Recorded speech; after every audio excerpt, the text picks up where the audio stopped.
Yo, c'est Grim. C'est Nina Attal et vous êtes sur The Wake Tape.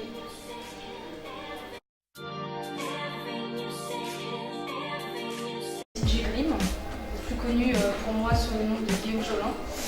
Lâche les notes. Ah, j'ai pas le droit de le dire. Et je sais même pas quel âge t'as, tu vois. Je vais le dire. Non, on peut pas le dire. Et c'est donc un DJ de renom qui a joué dans Hocus Pocus, C2C, tout ça. Et j'ai rencontré Grim il y a, je sais pas, un an ou deux, non? Ouais, c'est bien. Lors de soirées, on ne dira pas. Et voilà, et puis au fur et à mesure, on a sympathisé, et puis au final, pour un peu collaborer ensemble. Et donc je l'ai rencontré, c'était au caveau des oubliettes, je crois, donc c'est un peu son repère. On a commencé à faire des jams là-bas, à faire connaître, etc. Il y a un billet de Zikos là-bas, je vous conseille d'y aller. Et puis voilà, c'est le soir de teuf et tout. J'ai mis du temps à la voir en live, tout le monde me dit ah, Nina, tu vas voir, on a plusieurs potes qui jouent en commun, etc. Donc en fait il y a des cuivres qui ont joué dans Hocus Pocus et dans C2C, qui jouent dans Electro Deluxe et qui jouent avec Nina Attal, c'est une espèce de famille, tout ça. Donc je me disais bon bah quand même, il faudrait que je la vois. Je l'ai vu sur Taratata et j'ai mis du temps. J'ai vu son premier concert il y a quelques semaines pour la sortie de ton album, donc j'ai mis du temps, mais j'avais même fait le remix avant, etc. Mais bon voilà, on s'est bien entendu humainement, musicalement.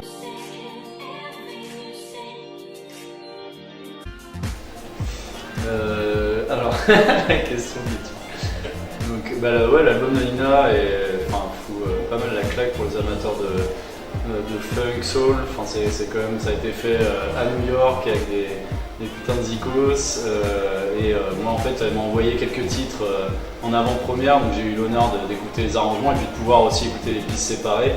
Donc ça, c'est vraiment un privilège. Donc j'ai pu réaliser à quel point c'était bien foutu.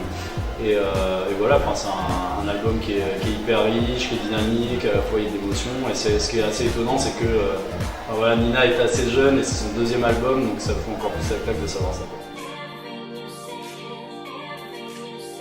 Je trouve ça mortel. Et ce qui est bien avec Grim, c'est que il y a toujours la rivalité musicien-DJ un petit peu.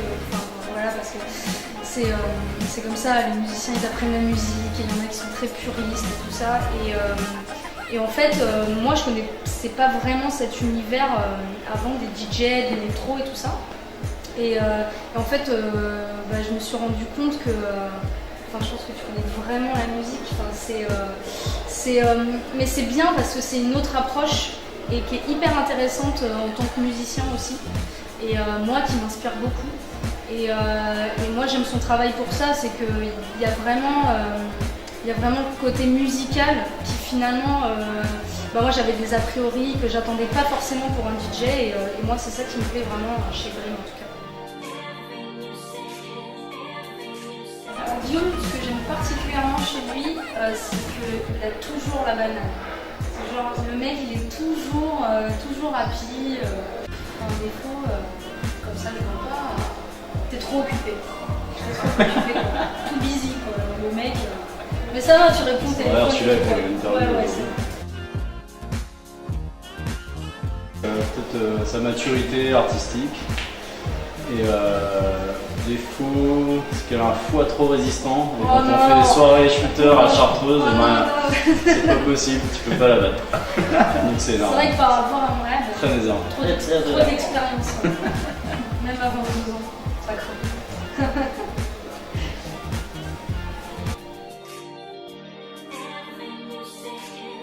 Que finalement on n'a pas partagé de scène ensemble. Non. On n'a partagé que des soirées et j'espère qu'il y aura des souvenirs plus musicaux qui vont arriver, en tout cas sur scène en live. Des souvenirs plus musicaux, pardon. Oui, oui, en fait, c'est vrai que bizarrement, c'est pas forcément un moment musical partagé avec Nina, c'est plus entre potes. Cet été en Corse, on a déconné, on était avec Upfell aussi, et voilà, c'était la vraiment. Famille. Ouais, c'était la famille.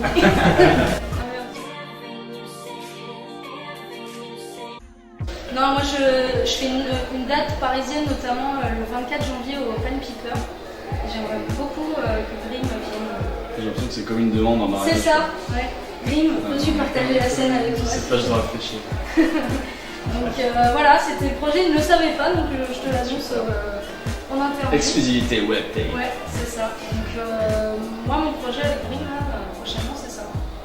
Bah ouais, enfin, c'est vraiment cool ouais, de partager la scène avec Nina. Et moi, j'aimerais bien rebosser encore sur un track de Nina, de faire un remix, et puis voir une collab pour un titre futur. Mais ouais, je pense que ça va pas s'arrêter là. Mais ouais, mes premiers souvenirs de cassette, désolé, mais ça a été les Disney. Hein. Moi, ma carrière de chanteuse a commencé comme ça déjà. C'était les Disney dans ma chambre, je m'enfermais dans la chambre et je faisais en mode comédie musicale, tous les Disney. Donc bah voilà, ça a été mes premiers souvenirs musicaux. Hein. C'est un peu ça. Ma carrière de chanteuse a commencé comme ça, malheureusement. Mais non, mais j'assume. Donc voilà, ça a été ça, je pense. Ouais. Pour être très franche. Ouais. Ce rêve, c'est merveilleux. Voilà. Et toi, par contre, t'as connu une cassette. C'est vrai, le dinosaure. T'as connu le gramophone aussi, quand même. Non, bah moi j'en ai vraiment plein avec des cassettes. C'est vrai qu'on a commencé à écouter ça. On faisait des mixtapes aussi avec les gars, avec le Hocus Pocus, on enregistrait tout sur cassette. Et moi, c'est plus quand j'étais ado, avec le crayon pour économiser la batterie. Quand t'avais pas d'auto-reverse, c'était trop bon. Et peut-être la cassette d'MC Solar, premier album, qui sème le vent avec le tempo, je l'ai fumé, je l'ai écouté je sais pas combien de fois, j'avais la jaquette avec tous les textes que j'apprenais par cœur.